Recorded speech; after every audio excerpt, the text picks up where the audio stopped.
everybody. Welcome this evening. We are doing our planting for pollinators with Bob tonight. Thank you for joining us. A few things to go over. Your cameras and microphones will be turned off, so we cannot see you or hear you. But if there are questions throughout the webinar presentation for Bob, we do hope to reserve some time towards the end for him. Go ahead and drop those in the chat box for us, as we are for sure going to hopefully have time to go over that. And if there is anything that's missed tonight, I know that you could always reach out to Bob yourselves, or if you do want to watch this again, it will be uploaded to our YouTube channel probably maybe in the next month-ish. So look out for that. Yeah, so feel free to drop those questions in. I'm going to hand it over to Bob, and we will go ahead and get started. Thank you. Excellent. Thank you, Morgan. All right. Hi, everybody. I hope you're all settled in and ready to talk pollinators. There's lots to talk about. Man, it's such a big subject. Let's see. I have to share my screen, so I'm going to send a request here right now, guys, to share my screen. And let me know when I'm able to do that. Is it letting you share your screen? Let's see. Here we go. Let's give that a shot. Boom. Okay. I'm assuming everybody can see that, right? All right. Well, I like to start with this picture on planting with pollinators. If you remember anything tonight, remember the words composite flower. A lot of the flowers, like what flowers attract pollinating insects, like our bees. And this pattern is repeated again and again. You see where that bee's mouth is, its tongue. That is one tiny little flower that you see. And if you look at the ring around that flower bud, those are all little flowers going around that top part, and the bee's legs are resting in the buds that are yet to become a flower. All of those parts down below, if you can see my cursor, all of these are spent flowers down here. So the only actual flowers are along this line here. So every day new flowers open. So it guarantees repeat visitors. Isn't that cool? That's what brings pollinating insects in, is those repeat flowers. Okay, so let's get started here. And what I'll try to do, you guys, is answer in the chat. If there's anything I see in the chat come up, I'll try to answer those. Right now, I'm not seeing anything, but yeah, if I do see, I'll try to, or just keep me posted, Morgan, so we don't have to wait till the end to answer questions. Anyway, so here's the problem we have with insects in general, the decline of insects, the decline of pollinating insects, is our lack of diversity in landscapes, right? This is kind of anywhere USA. Everybody loves this golf course look, but it's basically a biological food desert. Of course, the trees on the edge are important, but still, we can create a more diverse landscape. You know, it doesn't have to be a large scale. It can be a smaller scale, or a small plot, mini prairies, a postage stamp prairie, we like to call them, and that supports a diversity of wildflowers, as you can see in this picture. And this is a pollinator garden that was created that no longer exists. The weeds took over. So it doesn't mean no maintenance. You still have to go in there and take care of unwanted weeds. So there, I can't remember what the weed was that moved in here, but nobody was maintaining it, and just turned into a weed patch. Pretty sad. So even the best of intentions with a pretty much a low maintenance garden can end in destruction. Does it matter? Yes, native plants provide the food and shelter and nesting cover for songbirds, beneficial insects, and critters that our conventional landscapes cannot. Our cookie cutter landscapes aren't going to support the songbirds and beneficial insects like our native plants. However, it's not just native plants that make a difference. Major groups of pollinating insects, we have to kind of discuss those too, right? What makes the world go round with pollinating insects, and that's bees and wasps are number one, flies are number two, butterflies and moths, flies even ahead of butterflies and moths. And then beetles pollinate the most flowers on the planet. However, a lot of those flowers are in tropical areas, not necessarily in Nebraska or the Great Plains. However, beetles are very important pollinating insects as well. But bees and wasps are probably number one, or are number one.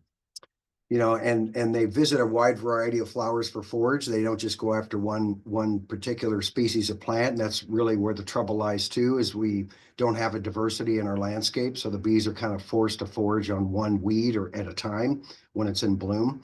And oftentimes if it's a weed, it's getting sprayed with something while they're foraging. So that's not good.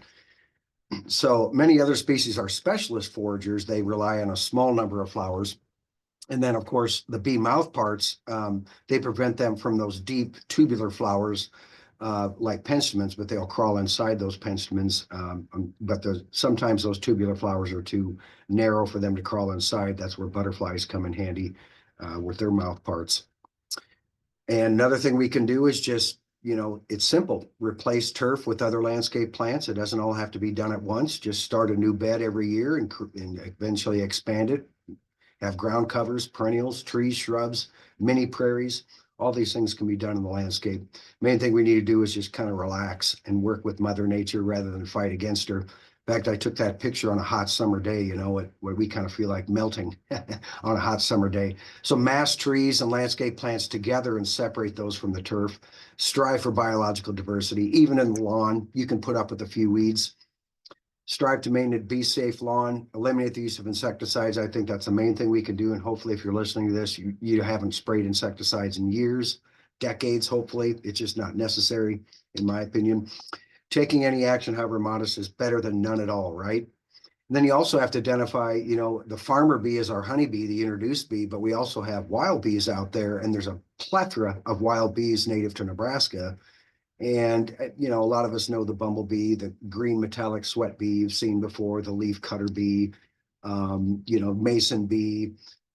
These are all the workhorses of the pollinator world, that's for sure. And some of our probably most beloved wild bees. This is a montage that Chris Helzer put together from the Nature Conservancy, and I encourage you to follow him on Facebook. He's a great photographer and really into the insects and the different pollinating insects out there. I'm not sure if these are all different species. I'm pretty sure they are, but pretty cool things showing some of the native bees out there right here in Nebraska. And Chris with the Nature Conservancy near Aurora is where he's housed. So what can we do planting for pollinators? One of the things we can do is increase nesting habitat for our native bees. And that means mulching less and mulching different. We've all become very good at mulching. You know, it seems like, you know, it's like this, you know, like this here, there's a volunteer group of students doing a big mulching project to make it look good. And I'm like, where's all the plants, you know? And then we cover it with plastic and then put the mulch over. No bee's ever going to nest in that material. 70% of native bees do nest in the ground. And when it comes to ground nesting bees, access to this bare ground is essential. A 1-inch layer of mulch can be as impenetrable as pavement to these small bees. And then shredded leaves are much better instead of chipped wood products. So you can see this is somebody's daylily bed where they just using leaves for mulch rather than wood chips. Now it might be a little deep in some areas here, but you get the idea. In my opinion, we need to use leaf mulch much more often. Get used to using it in the landscape, or better yet, crowd your plants together and let them become nature's mulch. And then in those areas, the bees will soon nest. And that's a bumblebee coming out of a nest. And you can see, here's what I was talking about, relax in your yard, let a few weeds take place. You know, white clover was something we used to plant in our yards. And now it's kind of looked upon as we have to eradicate it, right? So bare open soil is a good thing in your yard. If you can help native bees by leaving some open space, especially on a south facing slope like this. Working the soil, make it loose, well drained, adding sand or gravel. Basically, you could make this into a xeric garden or a rock garden type situation. And that'll invite some ground nesting bees in that patch too. A fun place to do a rock garden, because if you're on the south side of a hot spot like this, those plants are built for that type of condition, hot and sunny. So make a rock garden. Why not? A Nebraska style rock garden. And then, of course, we've all heard this, hopefully by now, cutting back and cleaning up less, you know, leaving the mess for the bees. And I think there's a little bit to be said for that. You know, yes, we can do that, but it's not like you have to leave everything up, you know, because that can look rather unsightly to your neighbors. You have to kind of, you know, plan a little bit. And usually what I do when I'm cutting back all my stuff is the things that I know that have pithy stems, hollow stems like this. those are the ones I'll go back later and cut back with my pruners to around 12 to 18 inches. Otherwise, everything else I'm hitting with my weed whip, like grasses and things like that. They're tough to cut back with my hand pruners, and the weed whip makes quick work of that. So cavity nesting bees will make nests in dried stems and twigs from the previous year's growth. They'll lay one egg and then mud that chamber in and then lay another egg. So they do a series of chambers in those stems. And then, so here's a good example of likely bee balm that was cut back there. You can see new growth coming up here. There's the old growth. And it's something to live with, you know, that we're all kind of used to cleaning up in the spring. And here you see leaf mulch rather than wood chip mulch. That's what I do at home. It looks a little rough in March and early April, but that growth soon surpasses this, and you don't even know those stems are there. And the bees sure do. But 12 to 15 inches tall is good enough.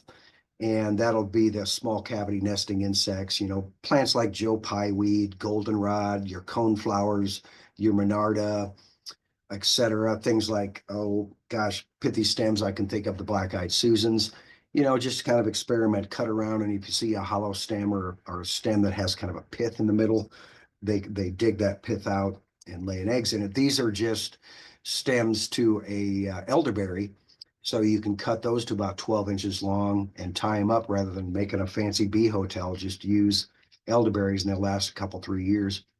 30% of our solitary native bees nest above ground in holes and logs and pithy plant stems.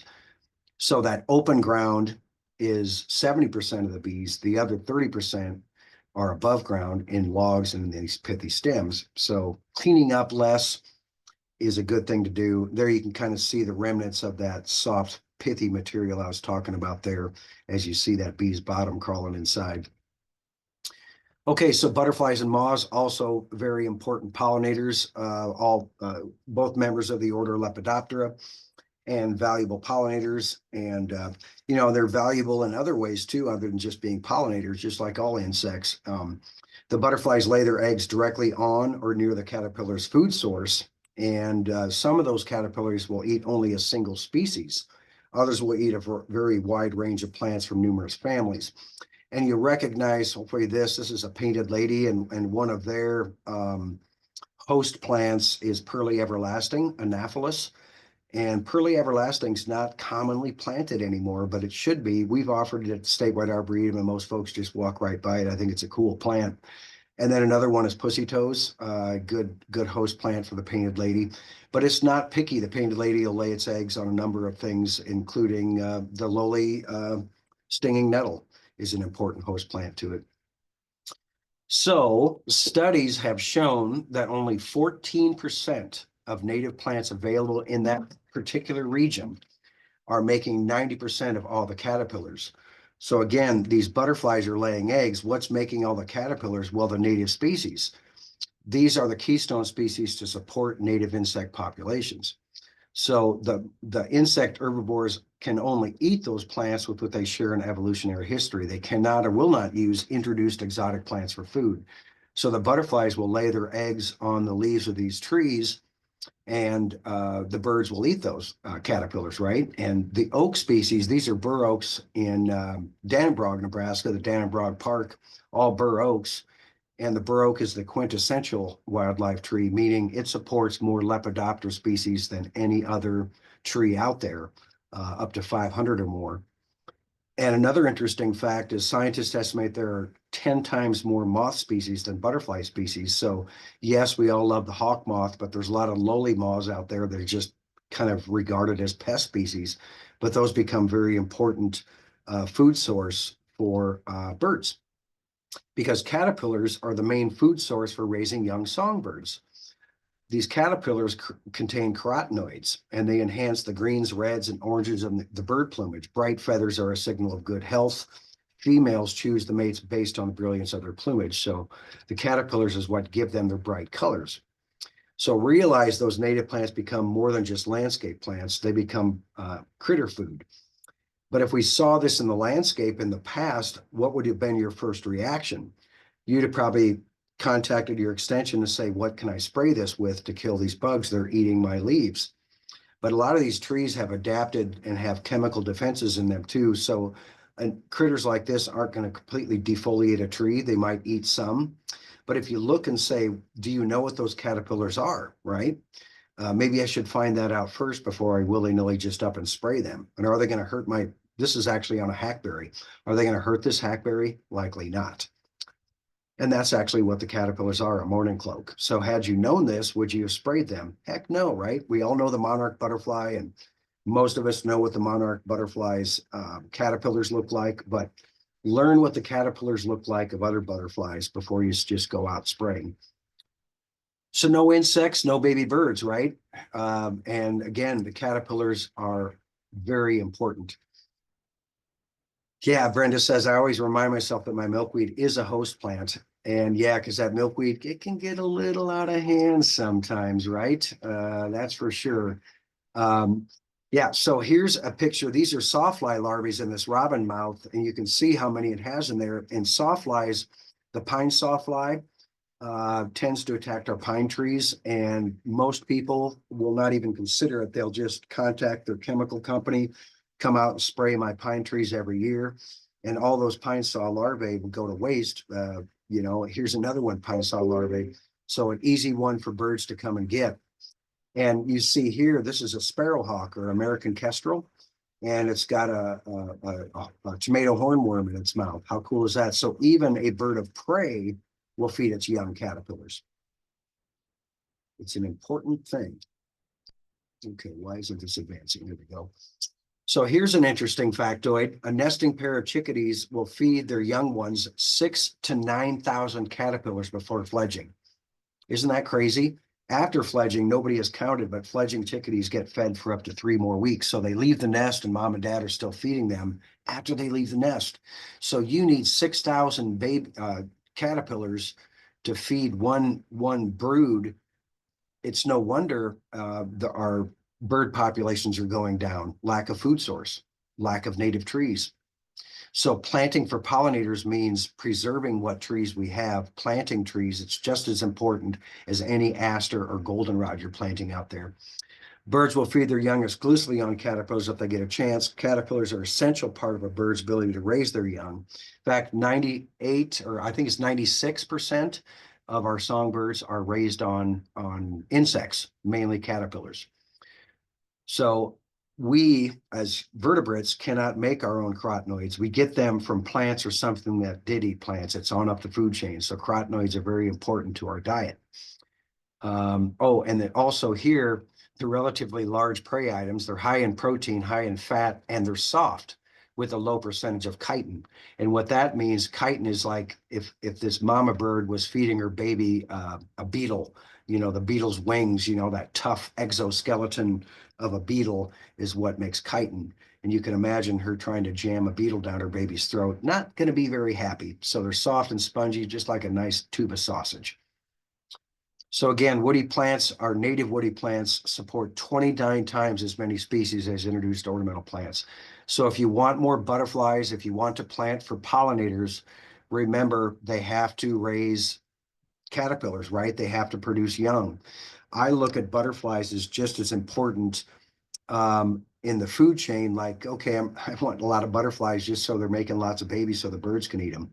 Sorry to say that, I'm looking at the bees for my pollinators, the butterflies for food. No offense, butterflies. So the top 10 trees for larval food sources, the oak is number 1. Number 2 is willow, and this is research done by Doug Tallamy. You may have heard of him. He's did the book Bringing Nature Home, and he's got a couple new ones out, one on oaks, I think in particular. And these were studies done out in Delaware, but I think it can also be just as, it fits in Nebraska as well. This is my house. We live on a corner lot, and this is a big oak on the left and a big oak on the right. And then in the middle is a big silver maple in my neighbor's yard. And yeah, there's a blue spruce there that's not really adding much, but hey, I didn't plant it. We got a red bud down here, but this little patch of grass you see is all I have that gets mowed in the whole property. So everything else is landscaped. Okay, so those caterpillar species that feed on trees, if they make it and don't get eaten by a bird, they don't pupate up in the trees. They fall to the ground when they're fully grown. and they burrow into leaf litter and dig themselves into the ground and overwinter that way, and even chew their way into rotten wood. So you can have a big, beautiful bur oak tree, which is, again, the quintessential wildlife tree. But if you have a patch of turf grass with hard packed soil tidied up every fall of all those rich leaves, it's too is a biological food desert, because again, you're not rearing babies. So this person would be, I think it'd be awesome to get rid of this grass underneath this tree, create ground covers, plant native woodland plants underneath here, never have to water, never have to rake or mow, create a landscape out of it. Another important tree, I showed you the common hackberry with the morning cloak earlier. This is a patch of hackberries growing out in near Sidney, Nebraska. Let's see, I think Morgan, okay, I think we're cool. Anyway, here's 4 butterflies that lay their eggs on hackberries. So you may regard the hackberry as just a weedy tree, but boy, they're important to these butterflies.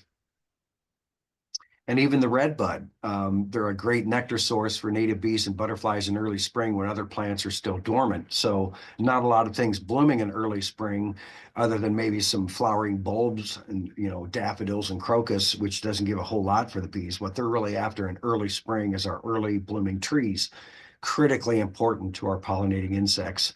The early emergers, and oftentimes in the spring, we get some abnormally warm springs where it's, you know, 80 degrees in April, and those bees are emerging hungry and they need some food. So our spring blooming trees become very important.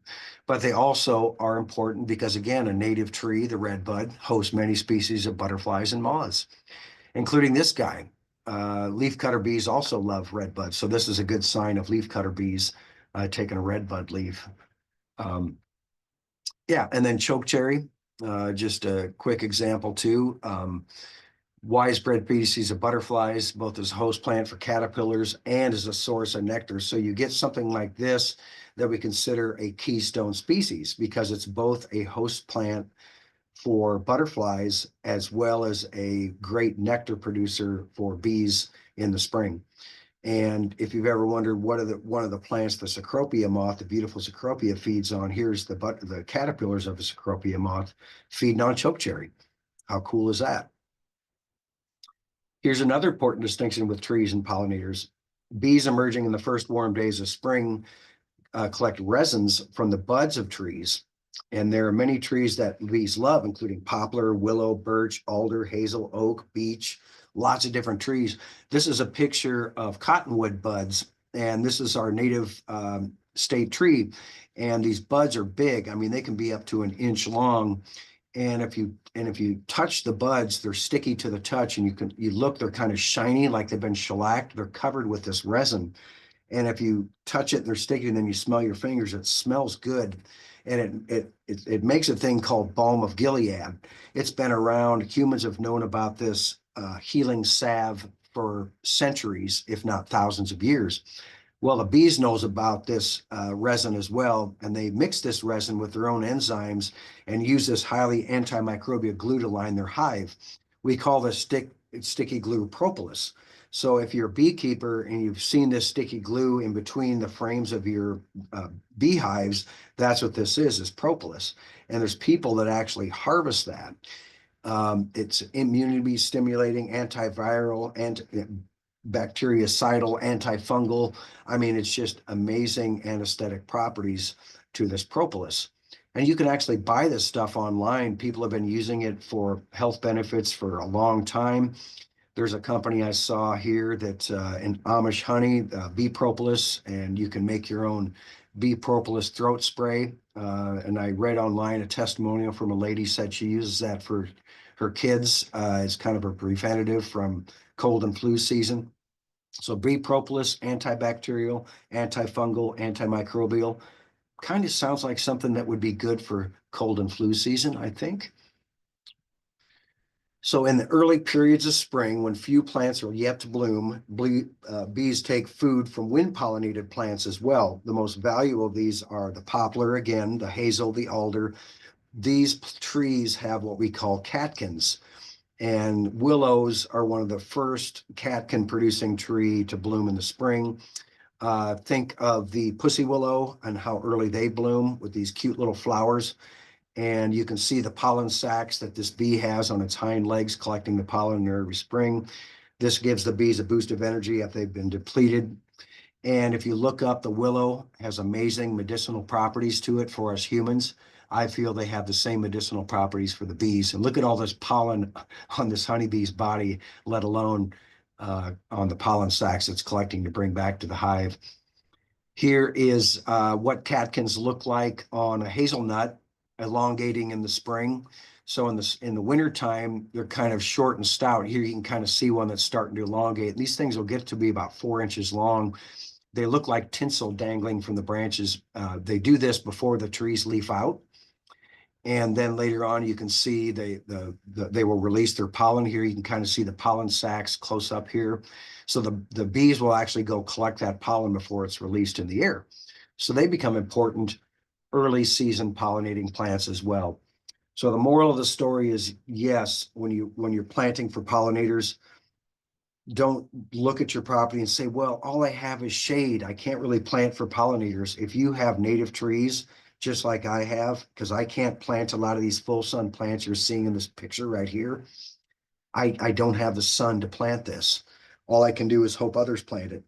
What I have to do is plant native plants under my trees and of course, let the leaves fall and create habitat for the insects as well. Okay, so I don't not seeing anything in the chat, so we'll keep going. This, Bob. Yeah. Oh, we did have a question. Actually, I have one in the chat and then two in the Q&A, if you don't mind. Sure. We have a question that says, what kind of trees do you recommend to me to plant on my property in, and I apologize if I say this wrong, but is it Neligh, N-E-L-I-G-H, Neligh, Nebraska? What kind of trees would you recommend I plant? Yes, on their property in Neligh. Yes. Cool. Yeah, and I'm assuming you live in town there at Neligh. Yeah, that's up in the northeast part of the state. And cool, thanks for listening in. Yeah, gosh, I'm always going to say plant a good oak. And you might say, yeah, but they're so slow growing. You don't have to plant a 12-foot tree. You'd be surprised how fast they grow if you plant smaller.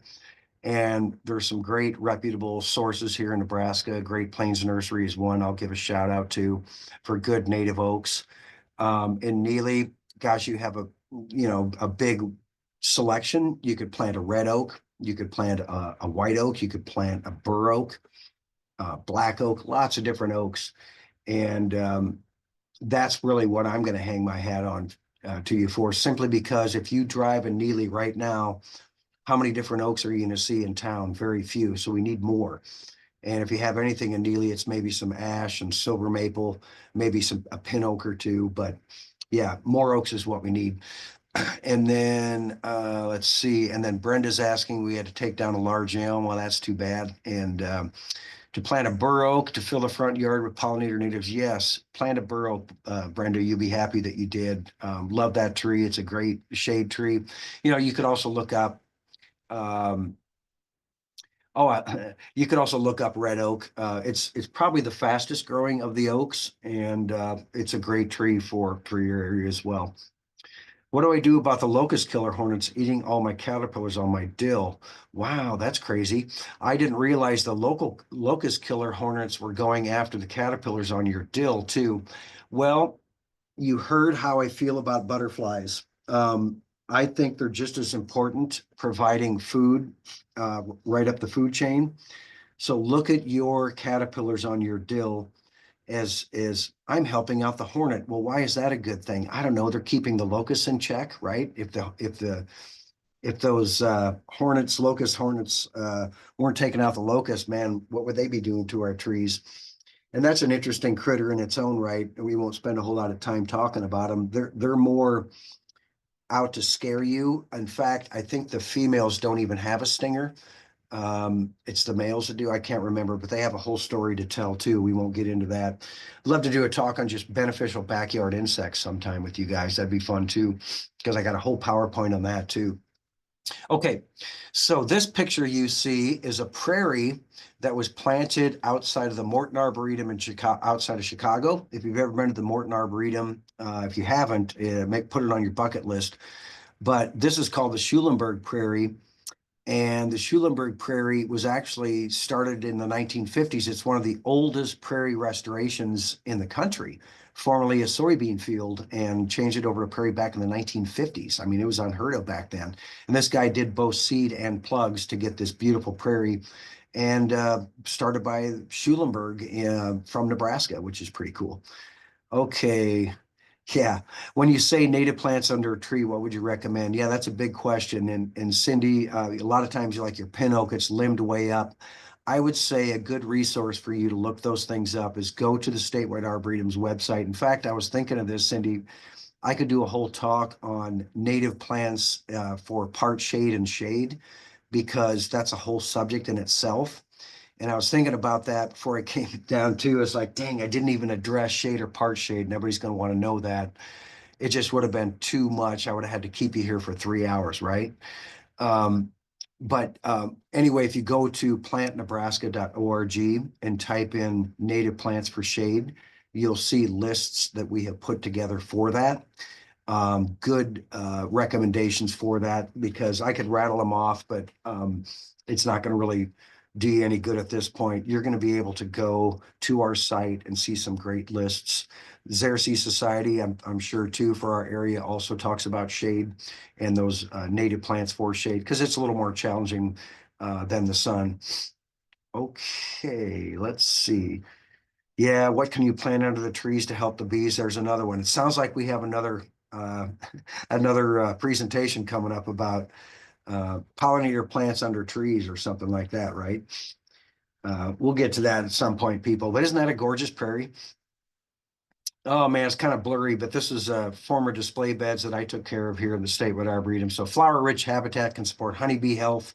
Bees reared on multiple sources of pollen, get this, have improved immune system function and are better equipped to survive parasitism, meaning all the problems we have with bee parasites now, the vireo mite or whatever it's called, and the colony collapse disorder, all the problems we have with our bee farming, I think can be solved with the diversity of pollen and nectar out there. Pollinators use plants that contain natural healing essential oils to boost their immune system. There is some evidence that antimicrobial and antifungal herbs can help prevent diseases within hives. What are antimicrobial and antifungal herbs? Man, it's a who's who. Anything that you can think of that's medicinal for a human, and I'm telling you, there's lots of them. Any native plant out there pretty much had a medicinal use by Native Americans. Also has a medicinal use by bees, in my opinion. Any plant, European plant, whether it be oregano, thyme, lavender, you name it, an herb. What is an herb but a useful plant? And an herb that we use for culinary purposes, if you look them up, medicinal uses of rosemary, medicinal uses of thyme, medicinal uses of lavender, you'll go, oh, huh, they have essential oils in them. Oh, yes, they do. And the bees take advantage of that. I think it's a cool thing. And get this, nobody's studying it.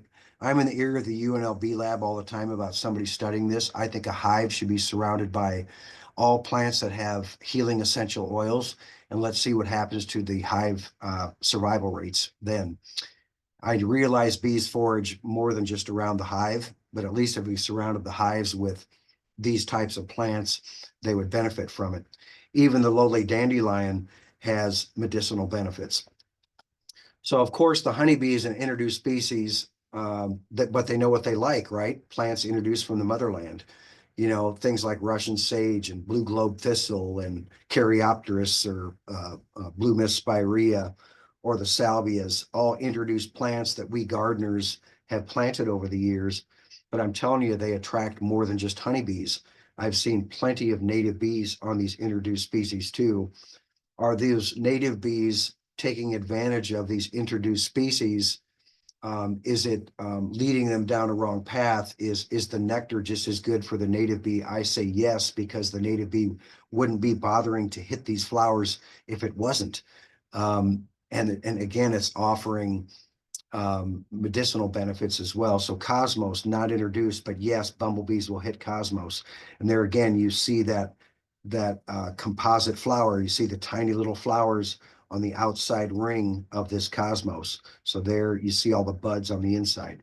That pattern repeated again and again in nature.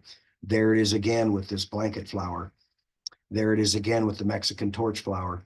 These are all called composites, these types of flowers. Down below, the calamint.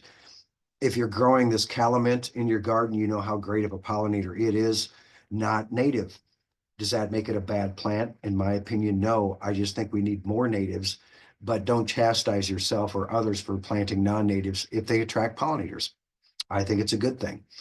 All of our herbs out there certainly attract pollinating insects, right? Even things, weedy things like catnip, fantastic pollinator plant. They go crazy for it. And catnip, just by the way, is also a fantastic medicinal plant. Go figure. Lemon balm was named in honor of bees. The Melissa officinalis, Melissa is literally named after bees. and thyme, also a great bee plant. So all introduced plants. But what we really want to know, what about our native plants, right? And in my opinion, this is kind of a good, starting point. There's obviously other native plants to choose from, but this list here is what the pictures I'm going to show you, all these plants next. And so you'll be able to see these groupings of plants. But in my opinion, these are all what I would consider top-notch pollinators to include in your garden. You may not have room for them all, but hopefully you have room for some, and hopefully some of these trip your trigger as we talk about them here. Let's talk about asters first, because everybody loves an aster. And asters have medicinal benefits if you look it up. It's pretty crazy, but it's a classic composite flower. Here you see this metallic green sweat bee. Each one of these little yellow projections out here is an individual flower. In the center of this bud are just that, flower buds that haven't opened yet. And the outside here, this whitish color, are the spent flowers. So it guarantees repeat visitors to the flower. And that's why you'll see the bees really working these things over. They almost seem like they're clamoring over it. That's what I mean by top-notch pollinator. It's like if I'm clamoring over this thing, that like a plethora of different types of insects, to me, that's a top-notch pollinator. And one that's really become popular in the trade now is the aromatic aster, a native aster. And there's a couple selections in the trade. I'll just leave it at this one. This is likely October Skies. And there's another one out there called Raiden's Favorite, and probably a third one. And you may say, I don't want those nativars. And I need to dispel a myth. Yes, it's good to do the straight native species, but don't shy away from nativars. What that is a selection of a native. For example, Raiden's Favorite was found in nature by somebody that had a little darker colored flower. It attracts the same amount of pollinating insects as the straight species.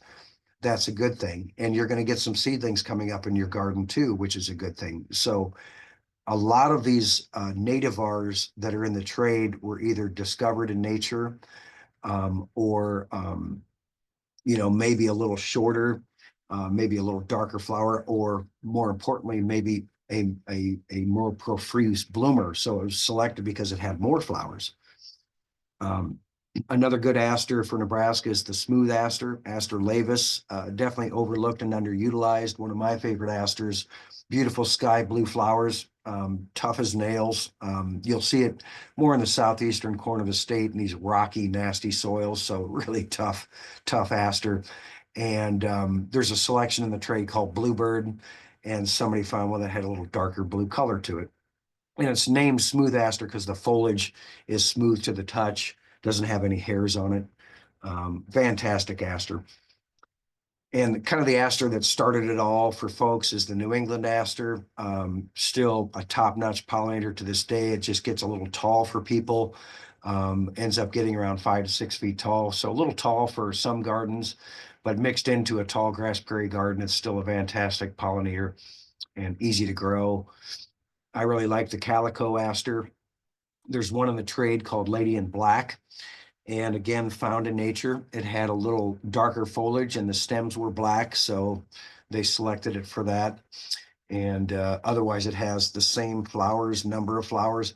What sets calico apart from the other asters is the center of the flower is this pinkish red versus the standard yellow of most asters. So that's kind of different, obviously. And then tiny little flowers. I mean, each one of those flowers is maybe a quarter inch, but there's hundreds and hundreds of them on the plant. And this guy will tolerate part shade. I wouldn't put it in shade, but very versatile little aster, the calico, another one native to Nebraska and worth planting. And probably the last aster to bloom in the fall is the heath aster, becoming very popular in the landscape. Cute little white flowers that bloom in profusion, often in October. And you can see how tiny the flowers are with my finger there growing in a prairie. In the prairie, it's kept at bay. It's kind of an aggressive aster. It will run and form runners. And this is kind of what it looks like. It can look kind of weedy in the garden, as you can see, to a lot of folks. And this person planted it in between a rock. I call it a rock and a hard place. It has nowhere to run to, so that's a smart choice putting it there, because it's not going to take over. But if it's planted with a lot of other things, it can be a little too aggressive. It's a good one to mix in with grasses and let it fight it out with grasses. But again, it can look a little too wild for some folks' liking.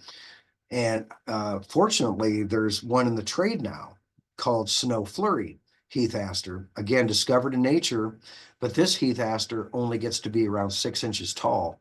And it sprawls out over the ground. I mean, one little 3-inch plant that you buy in the spring could be 2 feet wide by fall. And I swear it'll spread 3 by 3 feet. If anybody has one, chime on in, or any of these asters, chime on in the chat. I think the more we communicate with each other, I want to hear testimonials from people, love it or hate it, good or bad. Keep chatting. And what heath aster is really being noted for and touted for is something to dangle over a retaining wall, because it's so tough. I mean, extremely drought tolerant, heat tolerant. It's perfect plant to put at the top of a retaining wall, because it's usually a hot, dry spot. And once you get it established, you won't have to water it. My kind of plant. Just a really cool aster. Before it blooms, it's got your summer foliage here is attractive, and then you can see the buds even before it blooms is attractive. And just lots of different opportunities, creativity in landscapes. You know, the sky's the limit with your creativity. Yeah, I see, Gail, your comment. It does grow very quickly, and you kind of got to be careful, but it also responds to pruning very well. You can see in this image, it literally growing over the wall. This person decided, well, that's fine. Go ahead and grow over the wall. I don't care. Or you could simply go back before it blooms and tidy it up and cut it back if you want, if it's growing, say, into your sidewalk. I planted it on my curb edge at home and in your proverbial hell strip between the street and the sidewalk, and it just taken off there. What I planted it with was the creeping phlox, because creeping phlox, expands every year, right? And we all love that spring pow. So I thought, well, let's get a spring pow with this creeping phlox, and then a fall pow with the snow flurry aster. So a good one to mix together. And you see the soil in this picture, beautiful soil, huh? I think that's where snow flurry aster really thrives, is give me rocky, nasty rock garden soil. So that picture I showed, the south side where you want to do a rock garden, where you're leaving bare soil for your pollinating insects, heath aster would be a great one to accomplish that with. And then finally, kind of an unsung hero in the aster group. This one's native to Nebraska, not very common in the trade. It should be. Doesn't get planted a whole lot. I bumped into it in nature at Wabaunsee State Park. That's the only place I've seen it. So it's a pretty rare aster in nature. Well, they all are. We've got 0.1% of the prairie left, so they're all rare.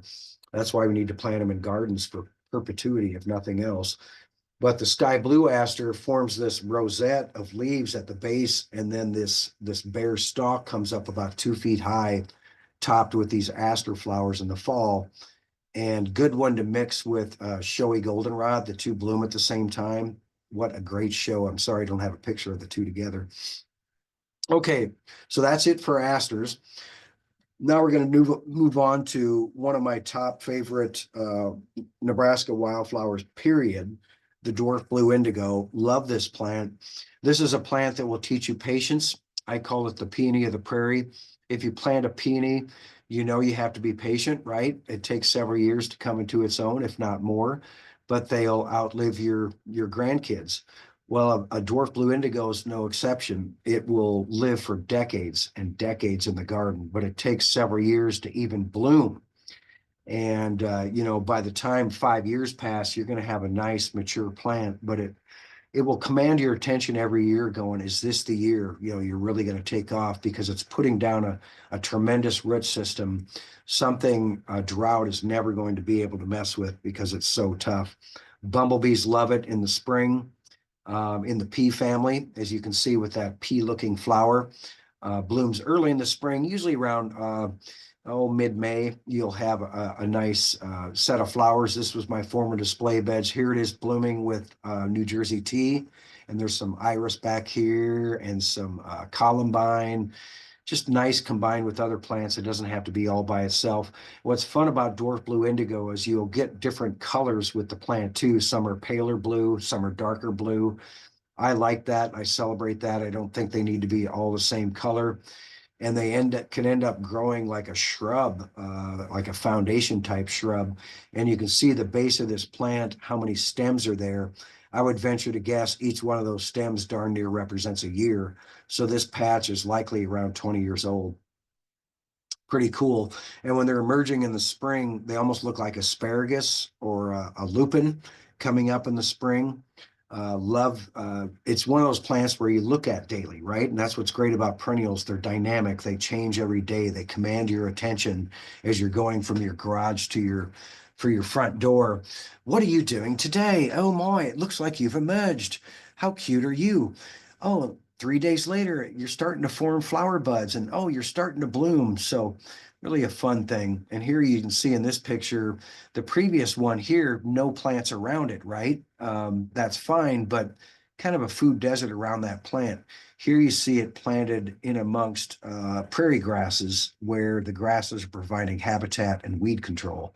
That's what I like. And in the background here, you see an Amsonia, probably a shining blue star, or the Amsonia illustris, another fantastic pollinator plant.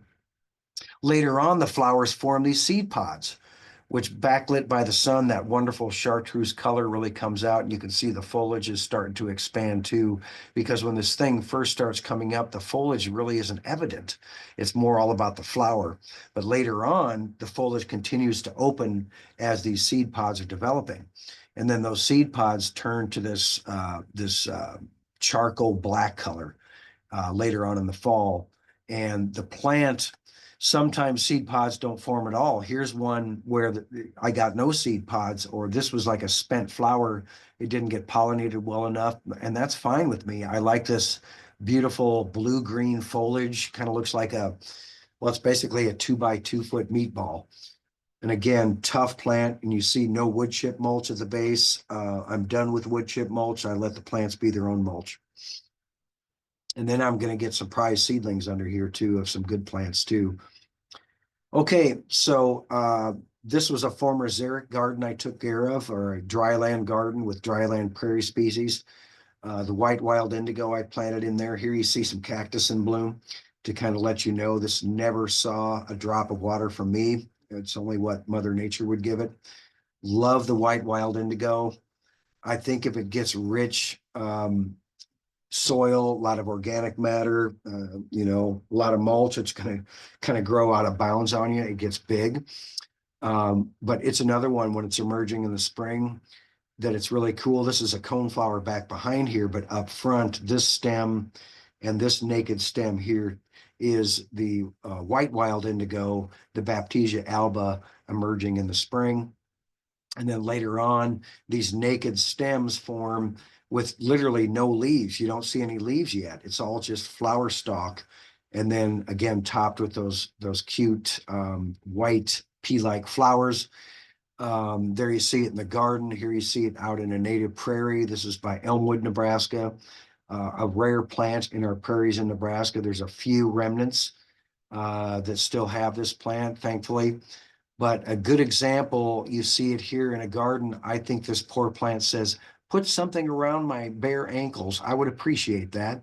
So lots of different things you could plant around here. And what's cool is as the leaves form on this plant, whatever you plant on here becomes a part shade environment. It starts out full sun in the spring, but part shade in the heat of summer. I think that's pretty cool. Bumblebees love it too. As you can see, they get drunk off the white wild indigo. And it too has really cool seed pods that form. Different than the dwarf blue indigo, as you can see, just a little different arrangement, all kind of hanging down like that. Very architectural, just super cool. And again, start off as this bright green color and then ultimately turn that black in the fall. Aren't the Baptisias cool? One of my favorite wildflowers, period, but both require patience. Remember, it takes 3 or 4 years for them to come into their own, but they will outlive you hands down.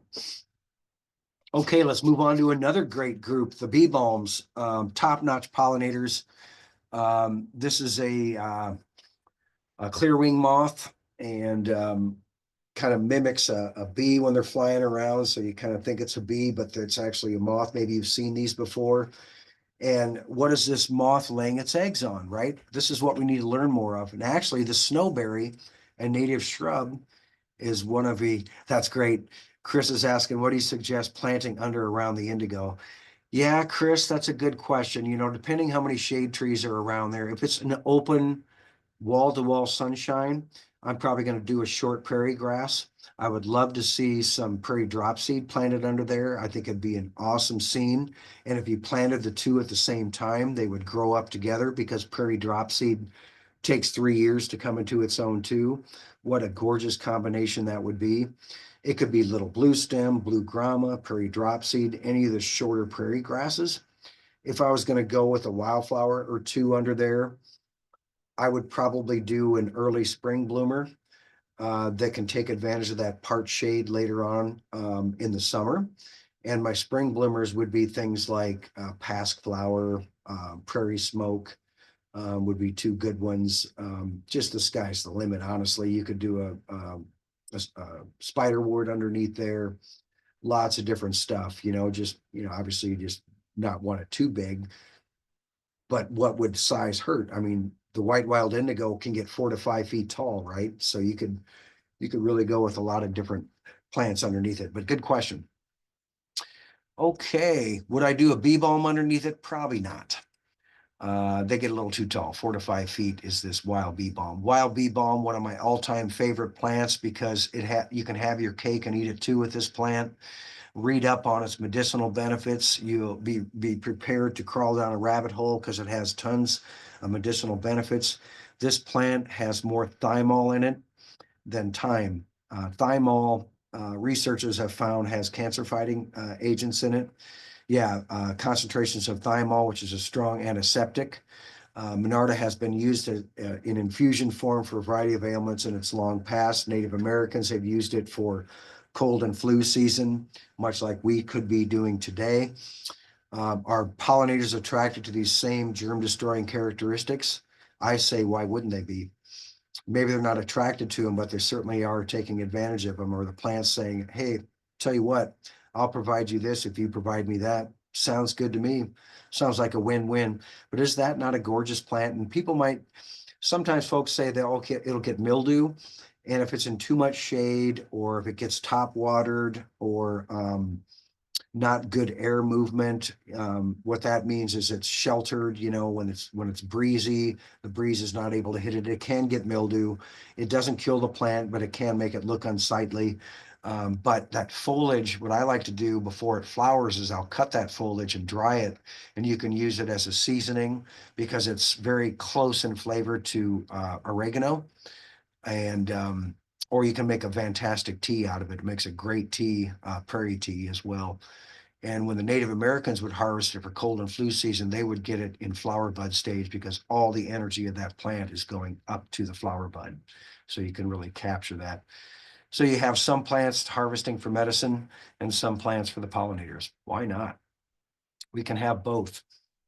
And what's great about the bee balms is not only is their foliage nice, but in the fall, after their flowers are spent, even in the summer, they have these cool seed pods. At least I think they're cool. And what you see are little individual tubes there. Each one of those tubes that you guys see houses a seed.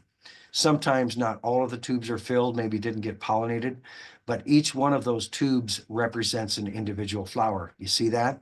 So each one of those little projections coming up is an individual flower. Remember the composite thing I was talking about? This shows you just how many individual flowers are on one flower cluster. I'm not going to bother to count them, but I would venture to guess there's at least 50 on there, maybe 100. What a trip, huh? That's a lot of flowers in one flower clusters.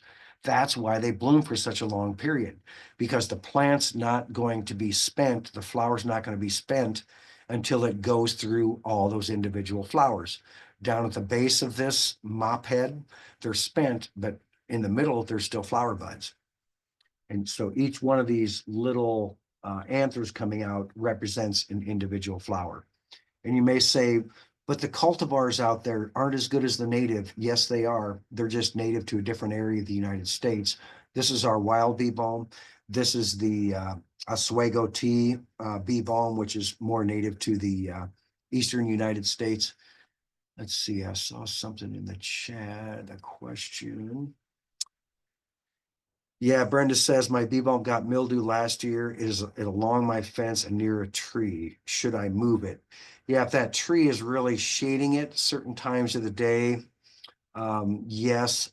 If you have a sprinkler system nearby, like on your lawn, and just that water spray is getting hit by it, that also can make a difference, Brenda. They are very susceptible to that mildew. It could be because it's along your fence, it's not getting good air movement. So if you're not happy with it, if it disappointed you, man, move it. And you know, sometimes, you know, we get reluctant to move plants. And I heard from Missouri Botanic Gardens, horticulturists down there, Missouri Botanic Gardens considered a top-notch arboretum. They'll move plants up to 7 times before they're happy with the home they find it. I'm not quite like that, but we can move plants around to make them happy. Okay, that's all I have to say about bee balm. There's a big group of plants, and there's a bee balm for shade too. So like I said, I'll come back when I'm chatting with Morgan about future webinars we can give. By golly, we'll do one on pollinating plants for shade and part shade.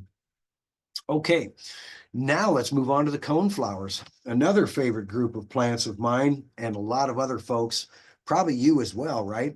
Awesome plant. One of my favorite natives is the pale purple coneflower, and it gets a little taller than our straight up purple coneflower. It can be a little more lanky, as you can see, but what it has that the purple coneflower doesn't are the ray flowers dance in the slightest breeze. I love that movement in the garden. This really doesn't show it, but on a windy day, it's really cool to see. You can have this pale color. You can have seen variation. If you let them seed around, some will be darker and some will be lighter. I like that. And when they're emerging in the spring, the foliage is much more narrow than the purple coneflower, and it's very hairy. And plants with hairy leaves tend to be more drought tolerant than plants without hairy leaves. So that's a good indicator of drought tolerance. And these are exceptionally drought tolerant. So pale purple coneflower is for wall-to-wall sunshine, never any supplemental irrigation. It doesn't need you. Get it established and it's on its own. Yeah, wow, your asters or your bee balm was getting aster yellows too. Yeah, on the coneflowers. That's another thing I'm seeing, Brenda, is the aster yellows tend to really bother the purple coneflower, the garden center varieties, especially those nativars. If you're going to avoid nativars, I tell folks, if you're going to avoid any, avoid the ones in the purple coneflower group, because they tend to be notorious for those aster yellows. I feel like they're wimps in the garden. I've heard from plenty of people planting our natives like this pale purple coneflower that have never had aster yellow problems. Now, it's not perfect plant either. It can get a little tall and too lanky for people. You know, I've seen them get up to 4 feet tall, for example. The tougher the site, the better. The The hotter, the sunnier, the better for this bird. What a gorgeous plant though. This is the former xeric garden I had. I let it seed around and just enjoyed the seedlings. Some people may say it seeds around too much. I was like, I look at that as a free plant. You go ahead and do all the seeding you want. Another difference between purple coneflower are the individual flowers. Here you see that composite head again. All these little white dots are individual flowers. There you see the spent ones along the bottom. And here of all the flowers yet to bloom going up this cone. Whereas in purple coneflower, they're not white like that. They're yellow, or I'm sorry, orange, right? We'll find out together. Seed heads are really cool later on in the fall and a favorite of the yellow goldfinch. And I think they look really cool when backlit in the fall and when combined with prairie grasses. The grasses really help to frame those seed heads. Yeah, there's what the cone of a standard garden center purple coneflower looks like. And it's still a great coneflower for pollinators. Don't get me wrong, folks. And also native to Nebraska. So it's a good plant. But this plant is more native to moist areas of the state, not a dryland species that you saw with the pale purple coneflower. Oh, I'm sorry. Here, if you see my cursor, right down there, that's the individual flower down there. You see another one right here. You see those little yellow dots. That's the flower. But there's another species you may not be familiar with, but by golly, you should be. It is a great coneflower called Ozark coneflower. This one's Echinacea paradoxa. So it's a paradox of the purple coneflower is a good way to remember it. This coneflower is native to the Ozarks and the glades of Missouri. The glades are those dry, rocky, open prairie areas in between trees. And you see it blooms around the same time as the pale purple coneflower in this picture here. Very tough, drought tolerant, extremely heat and drought tolerant, being native to Missouri. You better be heat tolerant. And there again, that repeated pattern, you see the individual flowers down here and the Fibonacci scale or whatever they call this pattern that's repeated again and again on flowering plants. Fractals, I like to call them. Another one that has fractals, there you see that pattern there again repeated on the gray-headed coneflower. Not same thing as an echinacea.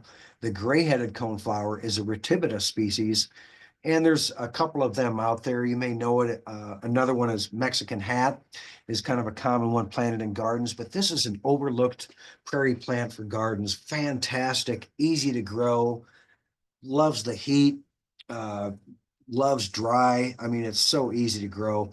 And there again, you can see the individual flowers here. Here's the skirt down here. So it starts on the blooming on the bottom and works its way up. These are all spent flowers down below here, and where the bumblebee's hitting it up around this row of leaves. So you can see there's buds here that haven't even started to bloom yet, and other buds that don't even have the ray flowers down below yet. So a nice long bloom season for this plant. Each one of those dots is an individual flower. So just in this picture alone is probably going to produce, I would suspect, somewhere around what, a couple thousand flowers. You see how and why composites are so important to pollinating insects. And often this one is mixed in these prairie mixes that you get. Lovely plant. It'll seed around in the garden, let it seed around. The flowers just kind of dance in the air. Lovely plant. And then there you see a lot of different bees. It's what we consider a top-notch pollinator.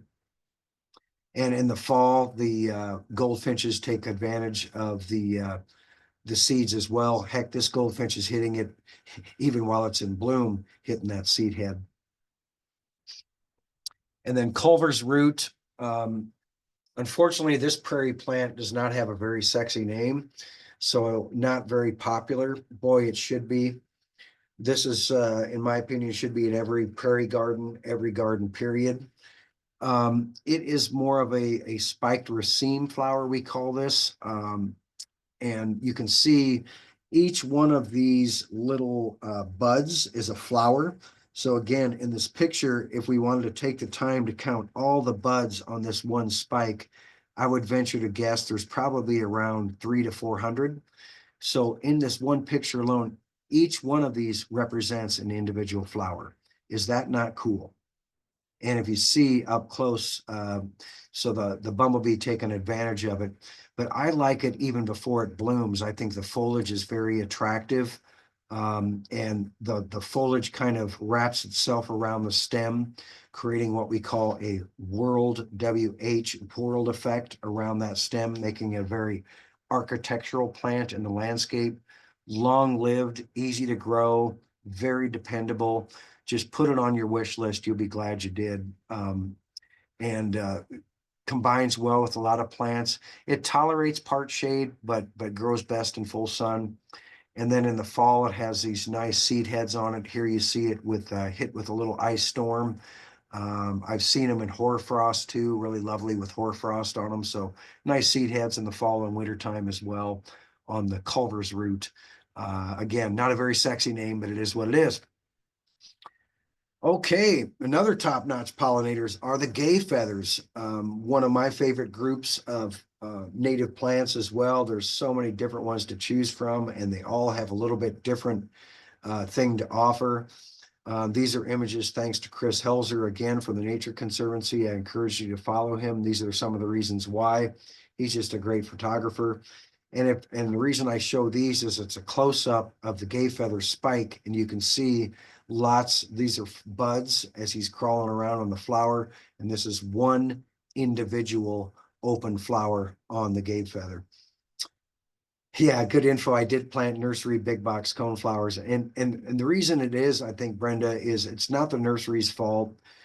They certainly don't want to sell you a plant that gets aster yellows. I just think that disease is being transmitted from plant to plant in the nursery versus growing a pale purple coneflower from seed. That disease is not going to come with the plant or with the seed, if you will. So there you can kind of see the close-up of those individual flowers with each one of those picks. Because as we step back, the flowers kind of disappear and we just kind of become, it looks like one big flower, right? But it's not. It's hundreds of individual little flowers. And the gay feathers kind of do their business a little different. Most of what we've seen so far, they're starting on the bottom of the spike and working its way up. The gay feathers start on the top and work their way down. And I don't know why they decided to do that. We'd have to ask the plant. So what's the deal?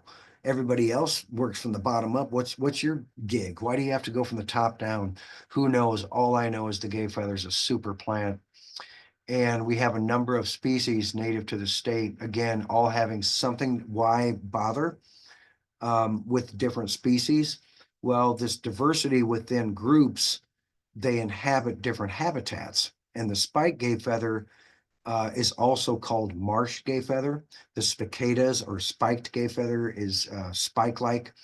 But the marsh gay feather, I think everybody would think that you have to grow it in a marsh or in constantly wet soil, and that's not the case. Plants that grow in these lowland situations can take periodic flooding and periodic drought. And I think that's one of the reasons this gay feather is the most popular to gardeners, is because it's hard to kill this plant. You can plant it in heavy clay and overwater it, and it's still going to be okay. And some of the other gay feathers, if you overwater it, you're likely to kill them because they're so drought tolerant.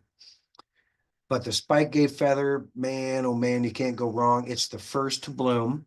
So this one blooms in July. And there you see the fine foliage of the gay feathers. That's one of my favorite attributes of the gay feathers, is when they're emerging in the spring with that fine foliage. So that's the spike gay feather. And then another one that's becoming popular is the meadow gay feather, not quite native to Nebraska, native to places like Minnesota, South Dakota, and then it kind of wraps its way around and reappears in Montana and Wyoming into Colorado, believe it or not. Very versatile gay feather. And there again, you can see, rather than having a spike, this one has more button-like individual buttons on the spike. And in this picture, you can see all the buds.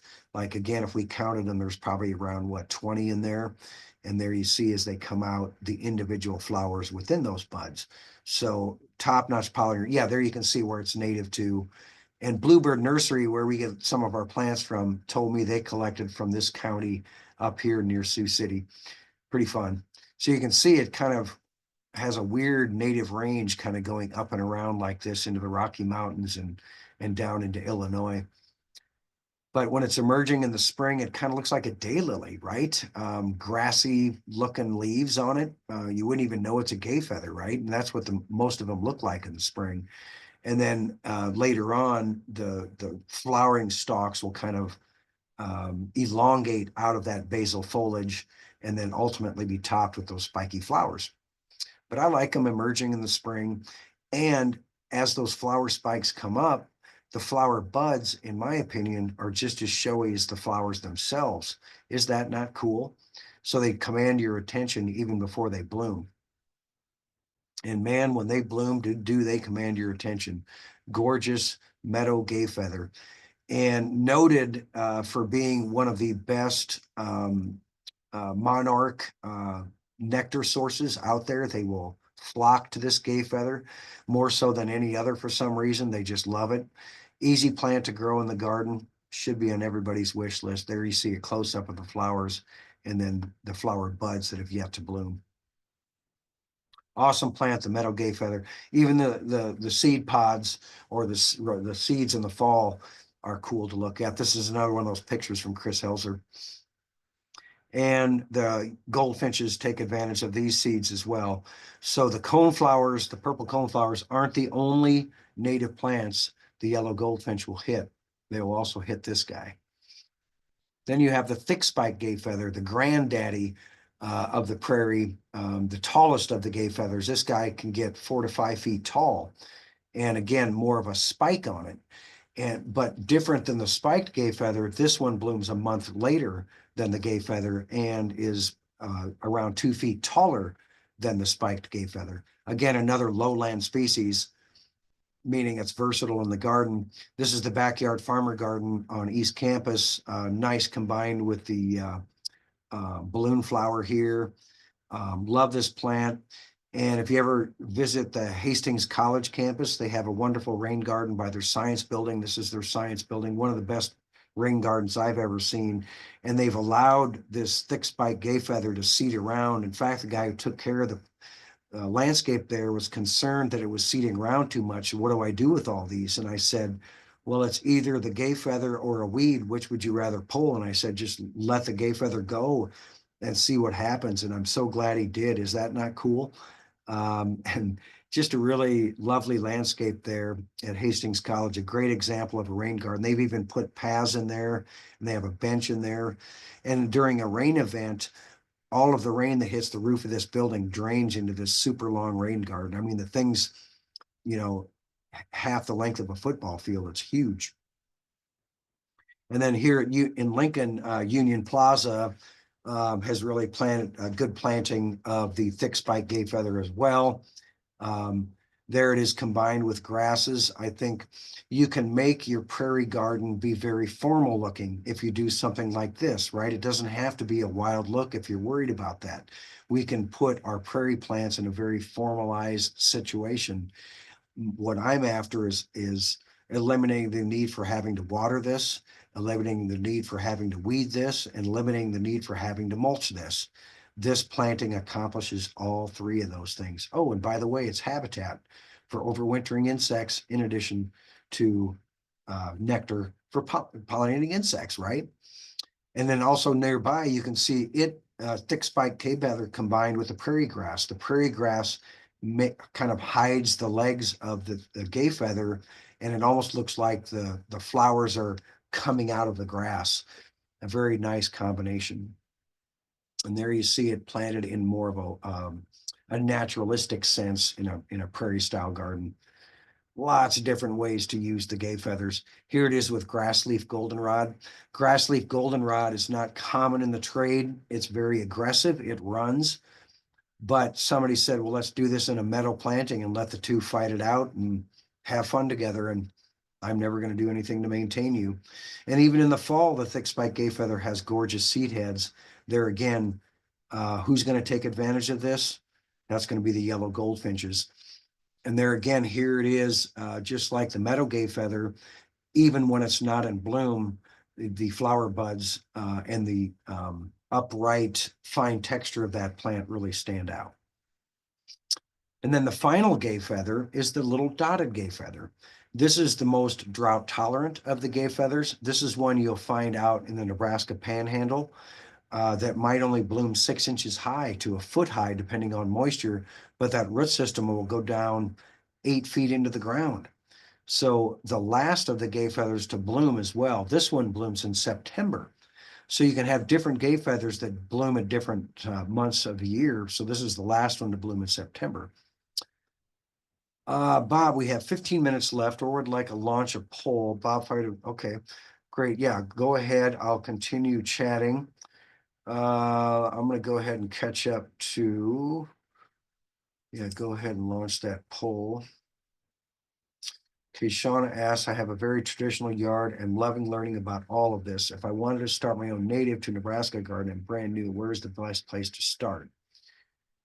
Yeah, you know, if I want to start my own and I'm brand new, I'm wondering if you're asking where's the best place to start to go look and see what they look like, because honestly, Shauna, we need more examples.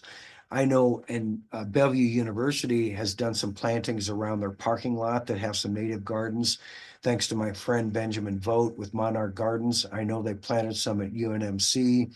We need more examples at botanical gardens doing prairie style landscapes. A good place to start is just online and looking up examples of Great Plains prairie plants used in landscape design, or you know, getting examples from the handouts we offer.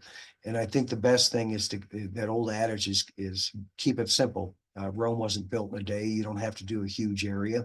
You don't have to have 20 different species in that area.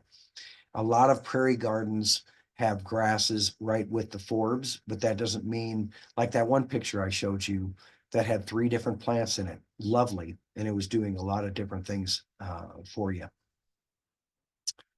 Okay, great, Shauna. All right, very good. Yeah, dotted gay feather. Oops.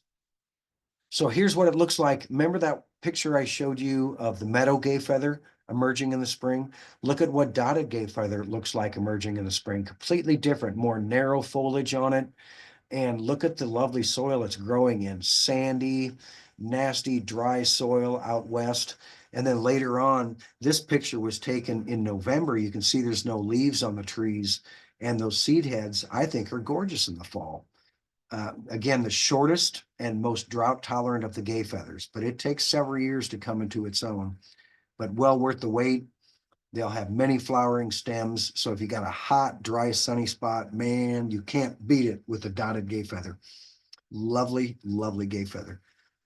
Let's see. Yes, Gene, this is the same as Blazing Star. It has a number of different names: gay feather, Blazing Star, Liatris. Yeah, they're all the same thing. Good question.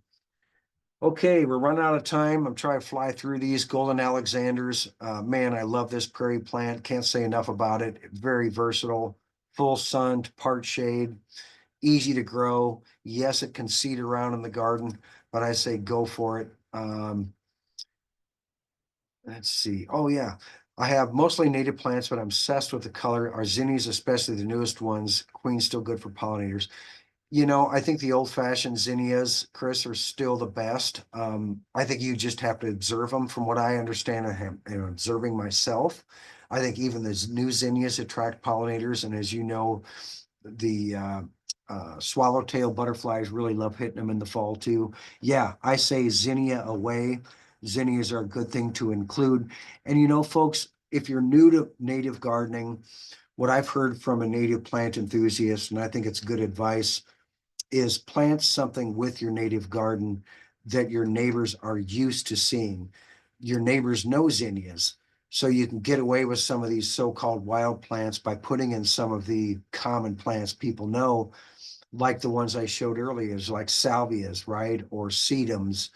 A lot of people know those, right? People know daylilies, right? There's nothing wrong with putting in those plants near your pollen or near your native plants to kind of let your neighbors know I'm making a switch, but not all at once.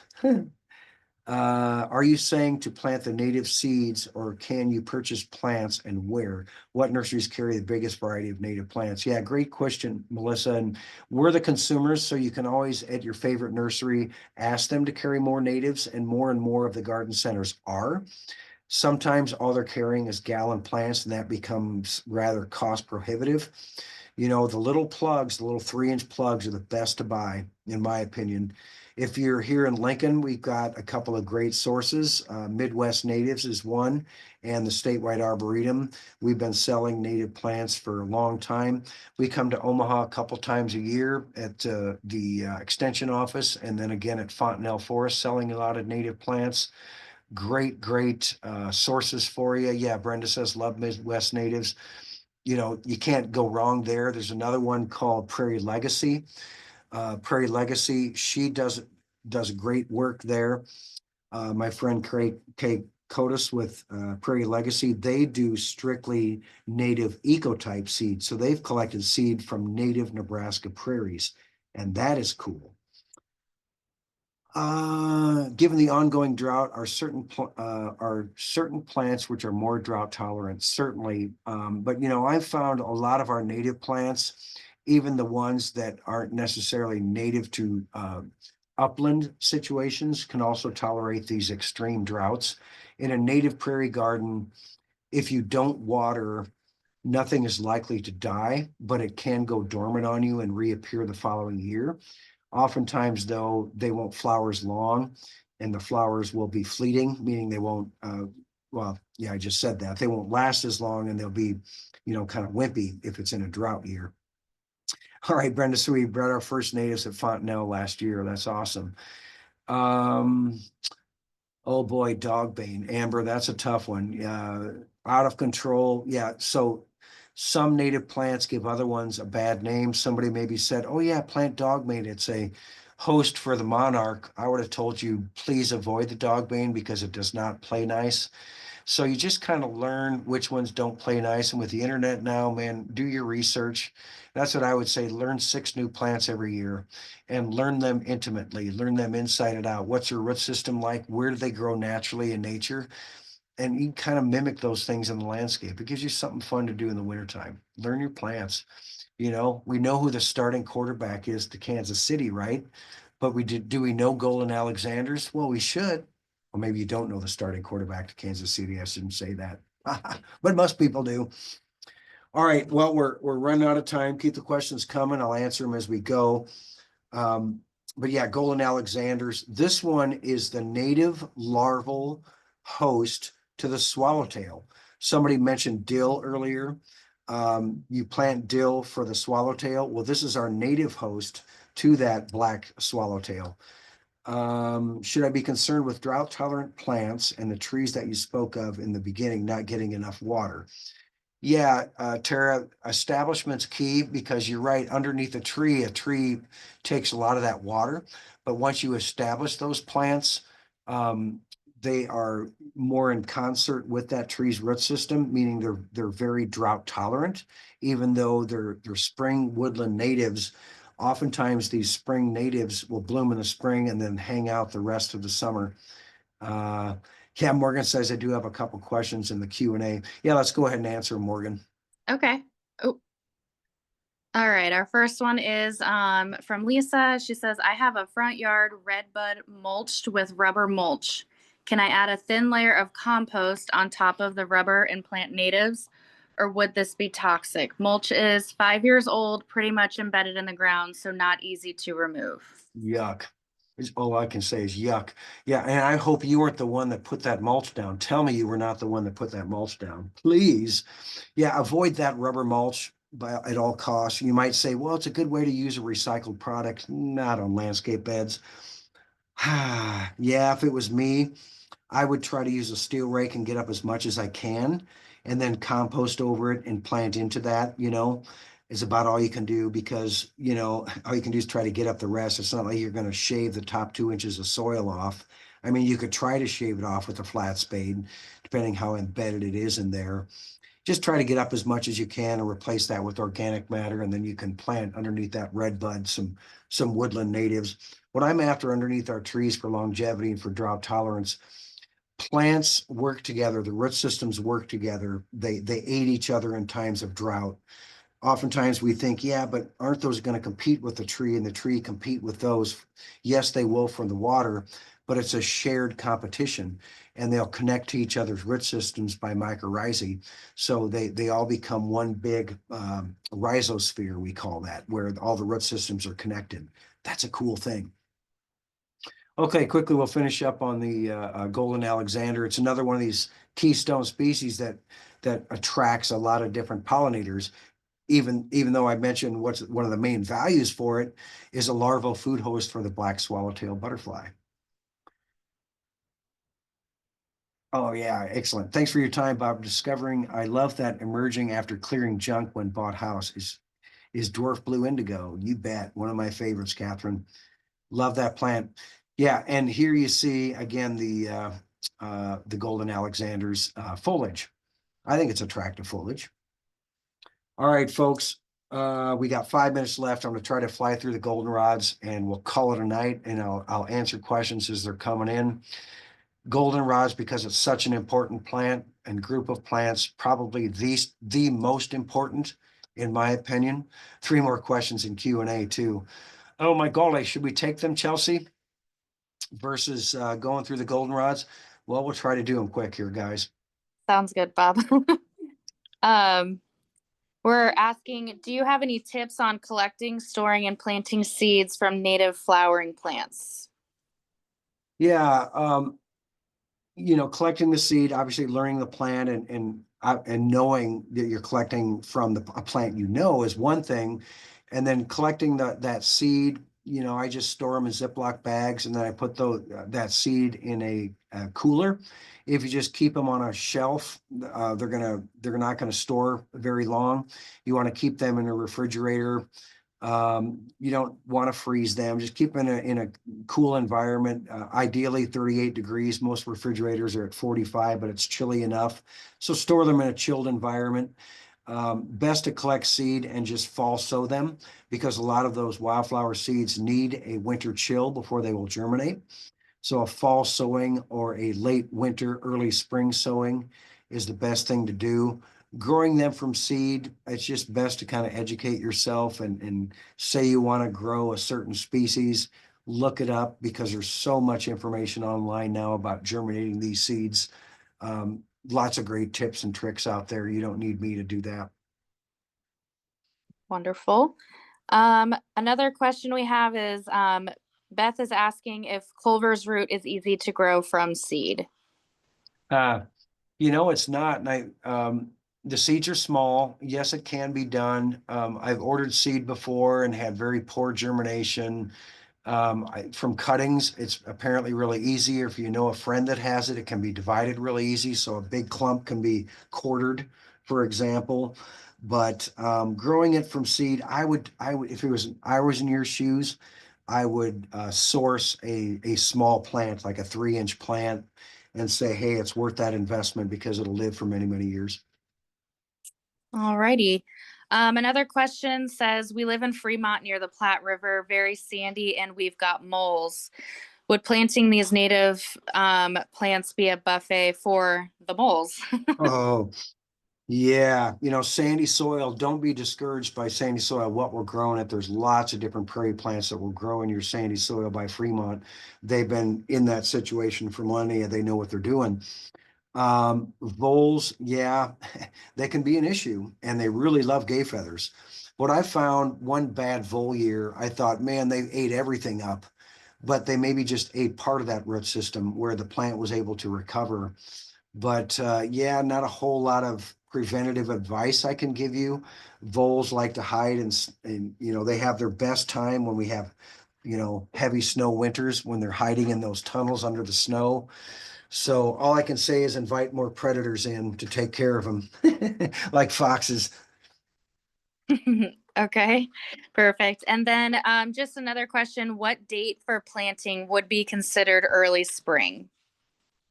Yeah, early spring. So if you think about the spring equinox, March 21, that's what I mean, late March. And some folks, it just depends on the winter, you know. Our soil is frozen now. It's going to thaw out, and our spring thaw can be variable in Nebraska.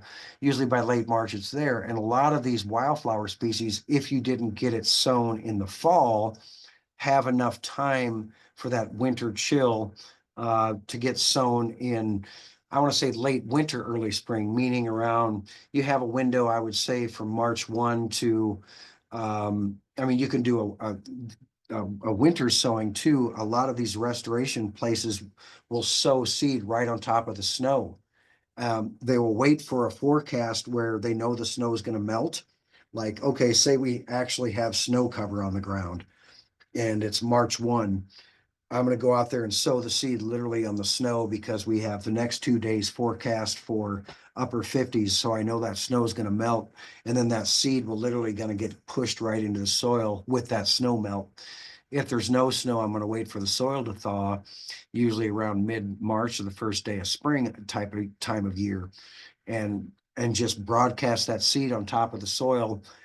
Freeze thaw cycle over the next month will work that seed into the soil.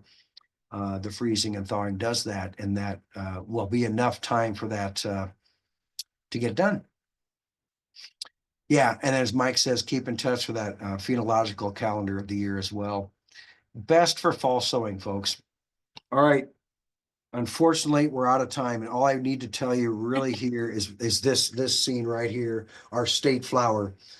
At least 115 different species of butterflies and moths lay their eggs on the goldenrod. So chastise it for being weedy, but I'd say the goldenrod's just as important as the milkweed.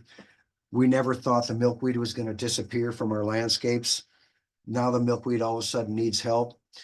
Let's not say the same thing about the goldenrod, that in 20 years, we'll be hard pressed to find goldenrod out in nature because we mow and weed whip and spray everything to oblivion, and we don't plant it in the garden because it's deemed too weedy. Well, there's lots of goldenrod species out there that aren't weedy at all. And it's too important of a plant to not include. Top-notch pollinators, one of the best, period. All right, well, that's all we have time for, folks. I think, let's see if we have one more. Oh, I thought somebody posted something else in our chat here. Oh, that's funny. Please expedite that webinar on planting up the trees. I love it. I love it. Yeah, we'll get on that. We'll get on that. Sounds like we're going to be planning a few more. Yeah, right. Well, sorry to cut you a little short, but thank you everybody for coming. And you know, we are going to get together next month in February to do edible planting for homes. So join us again. It'll be another great time, and have a great rest of your evening. Bob, thank you so much for doing this, and I look forward to seeing you at the next one. Hey, excellent. I'm glad I'm seeing folks saying they got something out of it. That's great. That's what it was. That's what it's for. And appreciate everybody's interest in pollinating insects and trying to make a difference one person at a time. We can no longer rely on, oh, that's for nature. That's for the wild places. No, we need wild places right in our little 12 by 12 foot area in our yard. Right. Yep. Thanks, Morgan. Thank you, everyone. Have a great evening. Thanks, you guys. Bye.